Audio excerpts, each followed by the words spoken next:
Bonsoir, bonsoir. Encore, toujours, depuis un certain temps, ça fait 2 ans, moi Namusundi parle. Non seulement pour relever les détails de notre historicité Congo, mais aussi pour dénoncer le mensonge des soi-disant guide de Njila Congo. Njila Congo Tulanda. Njila Congo Tulanda. C'est pour ça que j'ai dit, là où commence le Njila Congo, vous ne le savez pas. Là où s'arrête le Njila Congo, vous ne savez même pas pourquoi il y a eu cet arrêt brutal, on peut dire, Njila Congo. Donc, pendant qu'on est en train de massacrer dans le pôle, pendant qu'on oublie qu'on a massacré dans le Bandundu, aussi qu'on oublie qu'on a massacré dans le Kwilu, ceux qui sont autoproclamés les pasteurs ou les prophètes Congo, sont aussi en train de falsifier encore le peu qui nous reste de l'histoire. L'histoire d'un royaume tombé en 1665.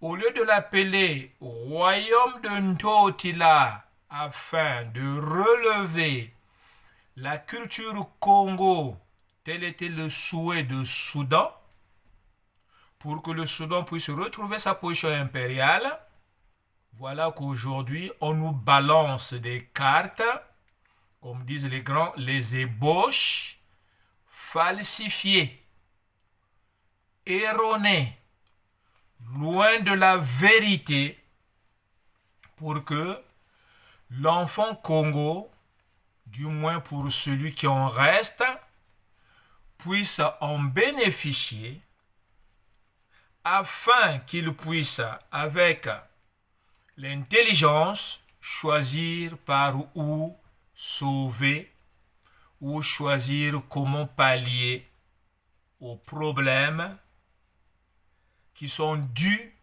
à notre ignorance. Pourquoi je le dis? Parce que si vous avez reçu ceci, voyez-vous, ceux qui l'ont reçu, dites-vous, ceux qui l'ont reçu, dites-vous que ça devrait être comme ça. Voilà. C'est comme ça que ça devrait être. Mais pourquoi ils l'ont laissé comme ça, tel qu'il est là, tel que nous l'avons tous reçu? C'est juste pour nous mettre aussi l'esprit dans le sens inverse. Pour que vous ne puissiez pas voir clair. Mais comme Mwana Musundi est là, pour veiller sur les siens, il crie aussi, comme on dit de l'autre côté, au Monindoki. Il y en a qui vont dire Kelela. On ne dit pas, non, Belela. On ne dit pas Belela, on dit Kelela. Au Monindoki, Sala Lokola li Kelele. Li Kelele a Kelela kana Butu. C'est pas que au Monindoki Belela, non. Ko Belela, c'est quoi? C'est être malade. C'est pour ça que beaucoup refusent maintenant de crier Andoki. Parce qu'ils ont peur, Belela. Quand j'ai reçu cette publication, tout de suite, j'ai crié Andokie. Et j'ai fait mon commentaire. J'ai dit, celui qui a fait cette carte doit être traître sur l'extermination des peuples ayant fait le royaume Ntotila dia Congo. Et non pas royaume Congo d'Antotela. Pourquoi placer Mbangala voyez, quand vous regardez bien cette carte, ils ont placé Mpangala du côté sud de l'Angola. La flèche indique Mpangala du côté sud de l'Angola. Ça veut dire, ils ont placé Mpangala en bas ici. Donc, si on fait ça, Mpangala se retrouve par là, côté sud de l'Angola. Pourquoi ils ont fait ça? En plus, quand vous regardez encore bien, ils ont placé le Congo, il paraît Congo d'Yakwimba, la flèche va vers le Bandundu. C'est comme si les Kwimba sont partis au cœur, là, pour remonter. Ce qui est faux. Pourquoi diviser les Kwimba de Mpangala? Pourquoi? Alors que, en réalité, là nous sommes dans le Bandundu. Ça c'est le Bandundu, ça. Ici, c'est le Bandundu. Mais les Kwimba ne sont pas partis du Congo central pour rentrer dans le Bandundu. Les Kwimba avec Mpangala à la tête. Mpangala était le grand seigneur des 3 sous-seigneuries. Mpenza, Mbenza et Mbanza. Ils venaient tous du Soudan Sounda. C'est avec eux, ce peuple Soundi, avec à la tête Mpangala. Mpangala, avec ces 3 seigneuries que je viens de citer, recevront l'ordre par le Soudan après la chute de Méroé en 340-50 de descendre dans les Mfinda, les Grands Lacs, de rejoindre les Bayombe qui occupaient autrefois tout le pays Kwilu qui partait de Matadi jusque dans le Mayumba, toute la côte atlantique, ce qui est Pointe-Noire aujourd'hui, était le pays Bayombe. De rejoindre aussi les Bayaka qui occupaient le Bandundu, ceux qui occupaient le Bandundu. Ça fait 3, Sundi, Yaka, Yombe, de se retrouver au centre du Grand Lac pour monter un royaume, ce qui fera Ntotila, rassembler, ramasser les peuples autour pour monter un royaume afin que Sounda puisse retrouver la position impériale perdue à Méroé. Sauf que Sounda n'a pas eu cette opportunité de porter la couronne impériale parce que les Anglais viendront envahir. Voyez-vous? Donc là, cette carte-là que vous allez voir, que vous avez peut-être reçue, est un mensonge. C'est pour ça que j'ai dit, celui qui l'a fait est complice, comme l'est aussi complice du côté Brazzaville, celui qui se fait passer comme pasteur dans les peuples, dans les pays soundis du Poula, afin de permettre un massacre, une extermination en vue d'un génocide.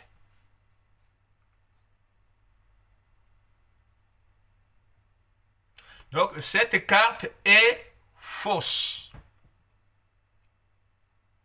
Après, vous allez voir, Mfwa. Mfwa ne faisait pas partie du royaume que vous appelez Congo. Mfwa ne faisait pas partie du royaume Ndotila. Après, vous voyez Luango. Luango, ce n'était pas un royaume.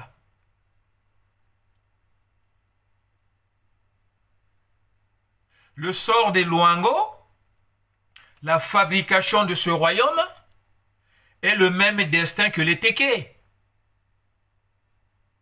Vous avez suivi Clarisse Akwala qui dit les Batéké n'ont jamais existé. Bon, si les Batéké n'ont jamais existé, comment un royaume peut exister au nom Téké? Mais réfléchissez aussi. Quand on nous balance l'histoire du royaume Téké, on ne fait jamais allusion au royaume Congo, qui est en réalité royaume Ntotila.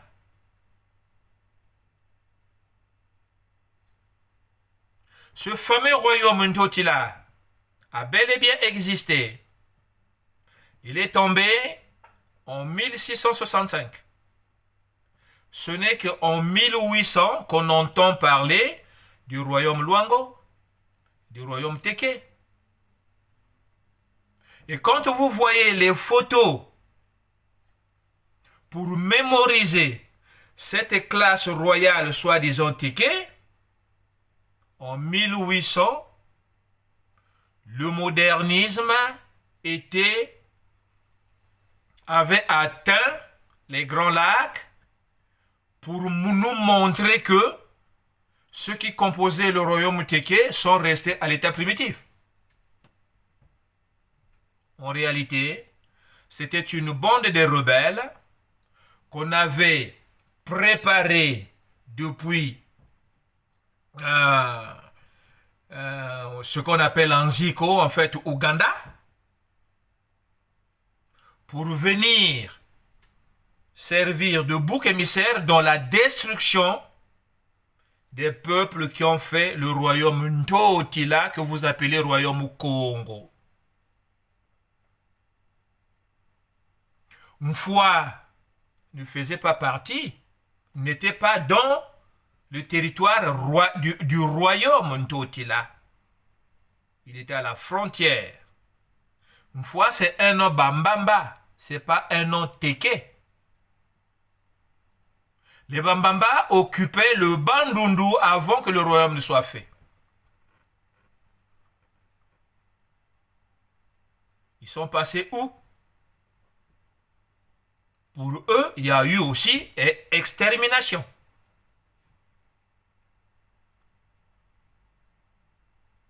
Vous voyez? Donc, votre carte là,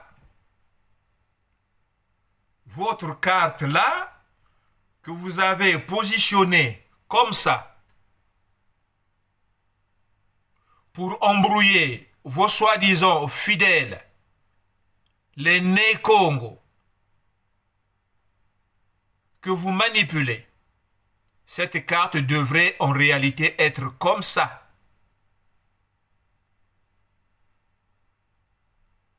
Voilà. Maintenant, là où vous avez placé Djambala,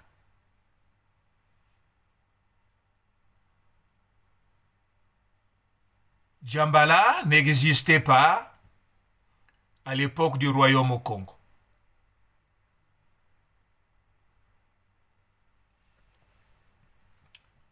Hein? Et quand on dénonce les absurdités, les fanatiques qui suivent les faux prophètes vous insultent. Quand Njila Congo le Luanda, Njila Congo, Mubungungulu Landelayo, oui, parce que la culture Congo s'est faite dans la rébellion. Et la rébellion ne peut qu'être synonyme du mensonge. Voilà pourquoi vous êtes restés fanatiques de mythologie. Le Congo n'aime pas la vérité. Le Congo aime applaudir, aller danser là où il y a le mensonge. Mais qu'est-ce qu'un Congo? Qu'est-ce qu'un Congo?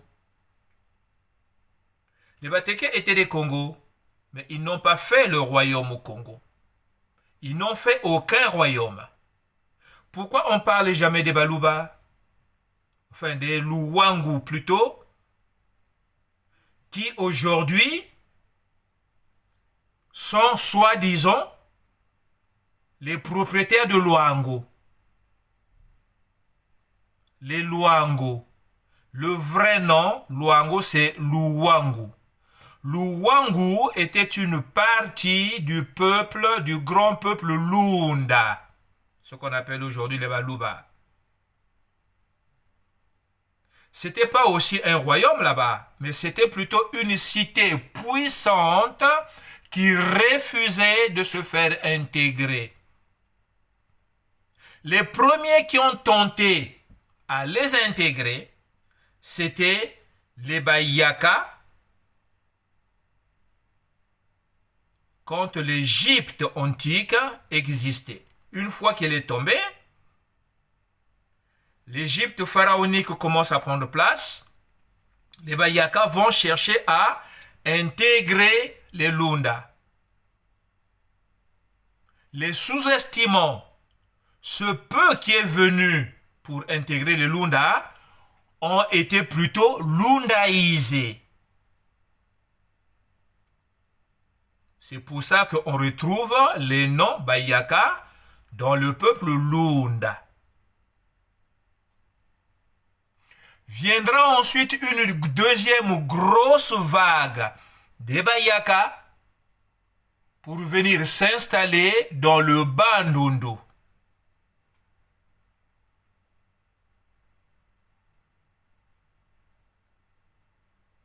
Comprenez? Mais les Lunda, ce sont des Congos. Tous les peuples d'Afrique sont des Congos. Pourquoi Congo? Parce que Congo, c'est une culture qui a couvert toutes les communautés du monde de l'époque. D'où Mundu Wango, monde du léopard.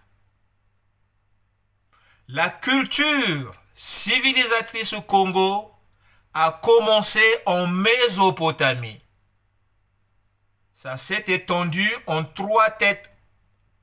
L'Asie, traversant le détroit de Bering, les Incas, les Aztèques, les Mayas.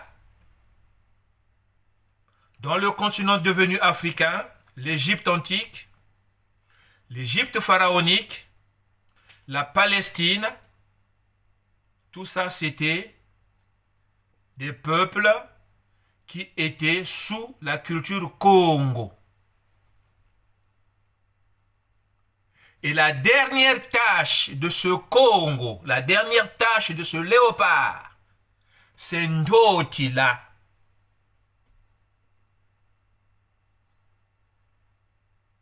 Avec Mbangala, par l'ordonnance d'une Sunda, rejoindre les Bayombe et les Bayaka pour élever un royaume. Mais jamais ils n'ont réussi d'intégrer les peuples Lunda qui ont conservé leur chefferie qui était aussi puissante. En dehors du royaume Ntotela, il n'y a jamais eu de royaume dans les Grands Lacs. Donc, votre carte là est une fausseté criminel. Ça prouve que vous n'êtes pas là pour faire avancer un peuple qui est dans la recherche de son identité.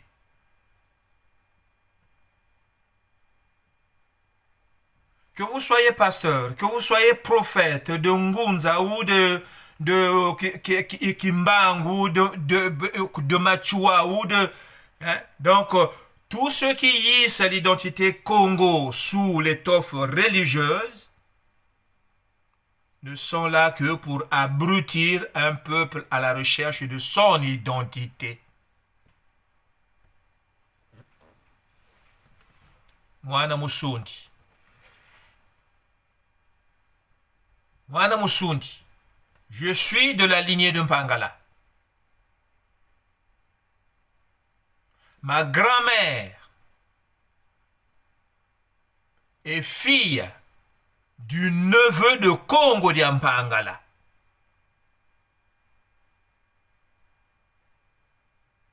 De la grande tribu Kwimba.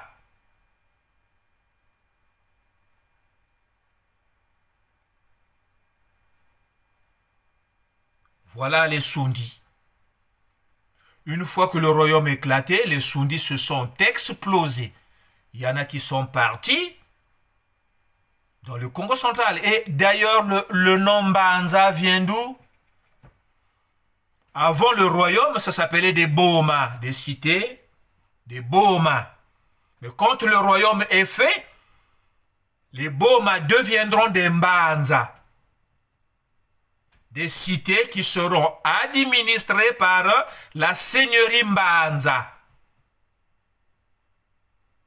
D'où le nom Mbanza, le nom Boma, qui va changer en Mbanza, Mbanza qui deviendra synonyme de cité. Mbanza, c'est Sundi.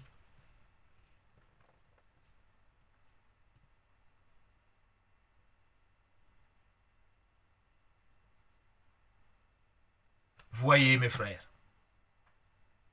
quand je vois des dessins badigeonnés comme ça, et soi-disant des pasteurs ou des prophètes qui sont là que pour vendre le mensonge,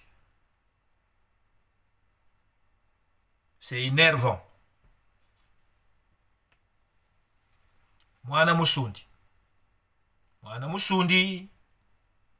du peuple Sundi, Sundi de Mpangala. Mpangala qui était à la tête de 3 seigneuries. Mbenza, Mbenza, Mbanza.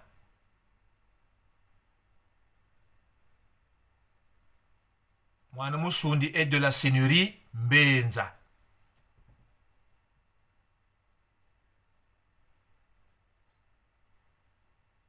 De la grande tribu Kwimba.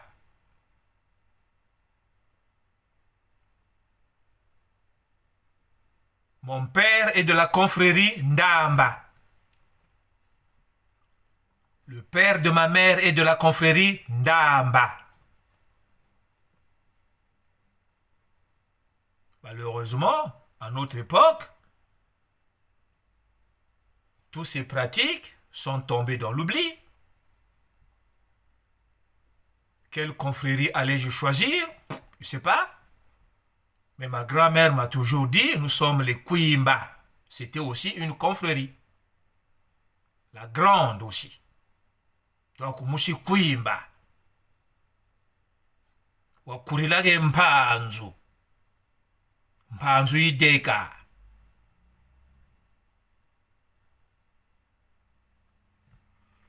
Mwana Ndamba.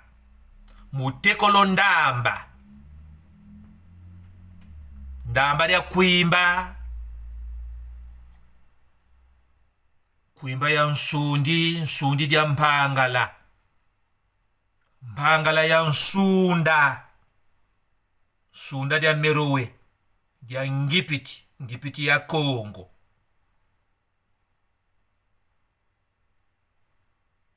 Congo ya Mudumango. Voilà mon identité qui remonte les traces de mes origines.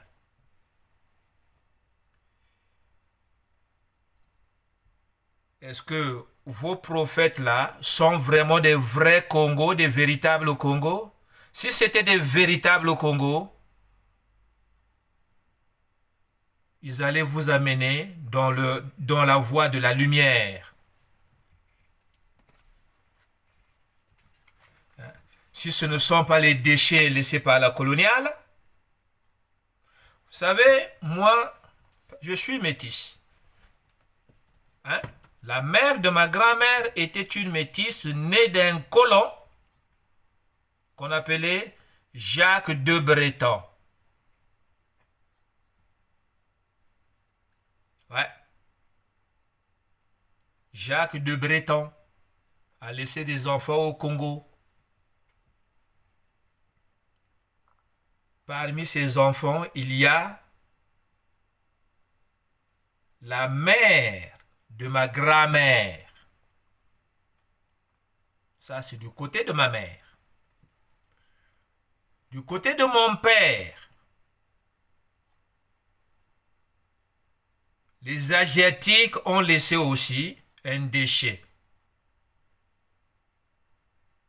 La mère de mon père était une métisse asiatique.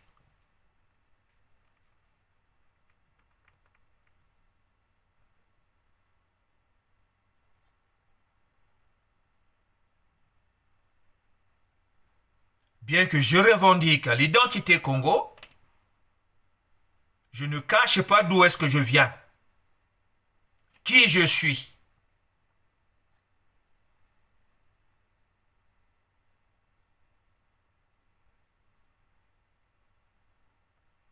Voilà. Tout ce que je cherche, moi, c'est de retracer l'historicité Congo dans toute sa propreté, dans toute sa pureté. Non pas de plonger les miens dans le mensonge. Comme font les faux prophètes qui vous entraînent dans la perdition. Le but, vous savez quoi?